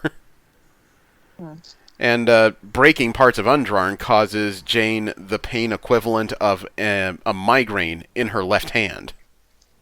Which was an interesting description of it. Trying to kind of... Jesse, have you ever had a migraine? Yes. Okay. The best way I would think to describe it would be like a stabbing, debilitating pain that starts in your left forearm and probably travels up to your spine. Because Because I've had migraines, and trying to have that start from my arm, I can imagine how that feels. The best Same. way I can put that into comparison is be like when I had a pinched nerve in my back and it shot all the way down to my calf. Yeah, I would think the way they're describing Similar, but this is more of a racking, like lightning type pain. well, nerve pain can do that too. I've had pinched nerves too. That I don't believe I've had. Consider yourself lucky. You've had good posture then. I don't know. I did find it interesting though that Mephisto even decked out the Reaper with a demonic steed. Yeah. I didn't make any assumptions about it. I just kind of thought about this thing as I'm staring at it. It's just like, that's kind of cool. To find out late in this issue that it also talks, that almost felt unfair. Right. But it apparently has its own personalities, and I kind of like the fact that when Mephisto's leaving, he has the mirror that has Stephen Strange's soul in it. He's gotten on this demonic horse, and Valkyrie is telling Caecilius that he can't leave, and Caecilius' attitude about this whole thing is, look, I got out, there's some kind of weird thing going on that I'm not even a part of, I'm effing off to France. Oh no, he doesn't want to deal with Mephisto. He's like, nope, I'm out. That's what I mean. He knows when he's in over his head. It's just like, nope, I'm out. I'm done. Ah, God, but, the Valkyrie chases the Grim Reaper on this demonic horse, which is flying into some kind of weird red storm that's forming over Manhattan. And I don't know why, but I said red storm, and all of a sudden I'm picturing every 80s movie that had to do with Soviet villains. I am not a bright person. But he's getting ready to fly through a portal that's at the leading edge of this storm, and before he can even make it to the portal, he suddenly realizes that he may have a demonic horse, but it is obviously not as fast as Prime Vanir stock. And the worst part is this horse, as it catches up to the demonic steed, it even comes up with one of the oldest Jad joke puns I've ever heard in my life. Which further cements him in my mind as being having a Scottish voice. Hey up, lad. Exactly. Let us chat, eh? Thee and me, one worker to another like. Does thou like apples? And he stops and Apples? distracts. Yeah. Apples? And the demonic horse turns around. Apples? Well, I've never really thought. And suddenly, he gets struck in the neck by one of Mr. Horse's hooves. Thou like them apples, eh? Bloody scab! And starts hitting him in the face. Yep. Scots. They don't play a good, clean game. Like I They said, to play me, that dirty. still sounds Cockney. To me, it's still It's still Scottish. Scottish. You're outnumbered here. Sorry. Yeah, the voice I did came from a Cockney character in Snatch, of all movies. Actually, remind me of Scotsman from Samurai. I'm using the voice from the Scotsman in Samurai Jack, actually. Oh boy. But the Grim Reaper falls off the demonic steed since it's being kicked in the head. And that's when the Grim Reaper produces his own wings of fire. I mean, his upgrades are significant. They're Wow. cool. Wow, I actually didn't realize those were fiery wings. I thought those was some kind of thing in the background. I'm going to ask a straight question. Did you read it? I mean, come on, man. I had differing thoughts. I was really not into the story, to be honest. Well, to sum it up really quickly here, because I don't want to record too long, the Valkyrie came up with an interesting idea as to how to deal with the Grim Reaper, because the Reaper is one of those characters that doesn't see himself as the villain. He's trying to destroy the robot that's masquerading with his brother's mind. He wants to free his brother from the weird living unlife he's had. So the Valkyrie thinks outside the box and takes this guy that sees himself as a dead-again hero to Valhalla for his final rest. Which to me is so genius. It is, and I love this part. It's a unique If move. you can't beat him with brute force, beat him with trickery. Yeah, well, I mean, Valhalla's not a place where you're armed. You're supposed to drink, sleep, and have relations for the rest of time. So all the new augmentations he's had are instantly stripped away because they are weapons. Exactly.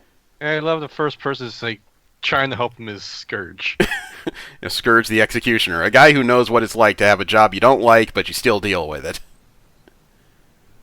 Well, I love the thought it's like this is where he could get help, and it's like It's where he could, but I doubt he will. The Grim Reaper seems. I love the thought of that. Yeah, I'm sure. Right, Given about and 6 he months, he will finally walk out of this. heal. Yeah, They'll try, but I'm sure that the Reaper himself will probably walk out the front doors of Valhalla 6 months later and find a way back to Earth. He's just not that kind of guy that wants rest, it seems like. But, rest for the wicked? Yeah. But, Dr. Foster is finally settling into her dual roles as Valkyrie and as a morgue assistant, as well as somehow finding a balance with this talking horse. I still can't believe I said that phrase out loud. And, you know what? In the end, I did like where this went, because while it is a Marvel tale, it falls far outside the norm of a lot of them. The idea is to both, for the Valkyries, not to save life so much as preserve what life there is, as well as make sure that souls get to their final point, whatever that be. And instead of falling into the usual roles of just taking it to the one place that she's designated, she's found interesting ways to take them to different afterlives. Makes me wonder what would happen if she runs into different people from different religious faiths. Interesting thought. I think that'd be an interesting story to find out how she would deal with somebody, Catholics and Christianity. Where does she have to take them? I mean, the answer's pretty obvious, but you've got still 2 or 3 points you could take them to. Or what if somebody from, say, something a little bit more exotic, like the Shinto faith? Would she have to see the people at the gates, and would they even let someone she brings through them? There's all kinds of... Sorry? I was going to say, well, but the religions that believe in the reincarnation, there really is no afterlife. I don't know. That's another question. But there's all kinds of stories that could come out of this. The only problem that could conceivably come out is if these stories take enough liberal license that somebody more fundamentalist becomes insulted by it. There is always that possibility. Yeah. But unfortunately they don't have the capability to see that these are just stories of fantasy. They're not religious doctrine. After all, we are talking about a doctor from Manhattan that became the last Valkyrie of a lost Finnish faith. Yeah, after being Thor. Yeah. This is already broken tradition in so many ways. You might as well just enjoy the ride while it's there. True story. But I did enjoy this volume quite a bit. I don't want to say I was skeptical going in, but I mean, this was the character that was my favorite Thor, who's gotten something of... Demotion's not the right word, but it feels like the most apt word for what's happened to her. She doesn't get to be what she wanted anymore because she made a necessary sacrifice. She's gotten better from her physical ailments, and now this is just the role she has at this point. Reassignment. Yeah. And it is good reuse for a character, because when it comes to Thors, it is a bit cliche, but it's kind of true. If you've got so many running around, there can only be one. Highlander. Hey, look, it's appropriate. I know. But this is a series I could see myself reading in my own time, continuing on from this point. I know I'm going to. I already had it on my list. Well, what was your thoughts on it after finally sitting down to reading it? Because I know it's just been sitting on the shelf for a while. Yeah, well, I read the first 2 when I first got them, and then they were sitting on the shelf for a while. Gonna admit that. Okay. I was glad that it played out better than I expected. There were characters that came in that, I didn't expect. Talking Pegasus, which is great. I just like also her creative thinking on your toes while taking him to Valhalla. I mean, it disarmed him. It didn't really necessarily defeat him, but that wasn't the purpose. Right. That's not her job. Well, he was no longer a threat, so... Well, what about you, Jesse? What do you think of all this? I don't know. For whatever reason, I did not find myself enjoying this all that much. But even though I believe I should, I did not. I went in this with some optimistic ideas about what's going on, because I kind of like the idea of Jane Foster being a Valkyrie, though I agree it might be the motion from Thor. I feel it's more fitting. Okay. Yeah. I wonder with the degree of optimism, and I was not. I didn't hate. I found myself more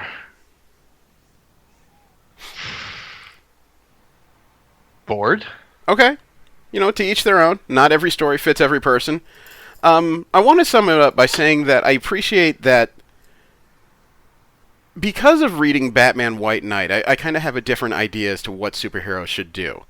And I want to say that the Valkyrie surpasses what I consider to be the Batman level. And no, that doesn't mean that she's instantly a better fighter, but that means that the Valkyrie has more of a mission and a plan than simply beat up bad guys and get rid of them.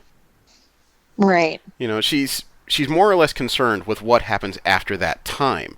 You know, what happens after they're defeated? Is it somebody that needs rehabilitation and further help? She's thinking more progressively than a standard superhero. Right. Also, she's a doctor. She's supposed to help people. She's not supposed to harm. It's in the Hippocratic Oath. Yeah. And that doesn't work for all series. I mean, the X-Men are still about survival for the most part. The Fantastic Four are explorers. But the Valkyrie's mission does seem to be to help people in different ways. And I really appreciated that idea. So I think that's about it. Jesse, before you say anything, Transformers Galaxies number 4 doesn't come out till the 22nd. I wasn't going to say anything. You were going to try. Does anyone have anything that they would like to propose for reading for the time being? I don't have anything on my radar. Okay. Wow, it sounds like your cat She's demanding her dinner. Okay, it sounds like a conniption was happening there. No, I told you. She hollers at me when she wants her dinner. All right. It is a conniption. More or less. Okay. How about we try something from DC? It's been a little while since we've done that. Sure. We liked Naomi, which was written by Brian Michael Bendis and a couple other people. Mm-hmm. I'd like to go the other direction because at the same time they were doing Naomi, they came out with the newest volume of Young Justice.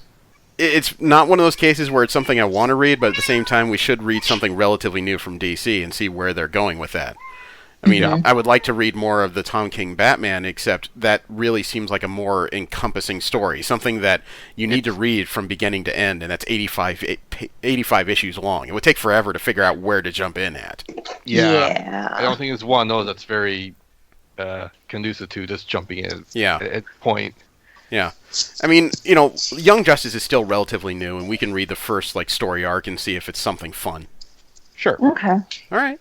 This podcast is part of the Second Union Podcast Network. You can listen, like, and subscribe to all our podcasts by heading over to wearesecondunion.com. Thank you for listening. So next week it'll be Young Justice from 2018, Volume 1.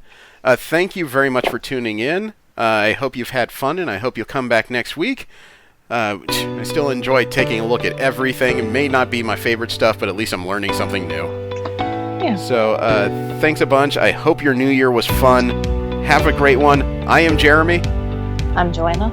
I'm Jesse. The Cosmic Library is now closed.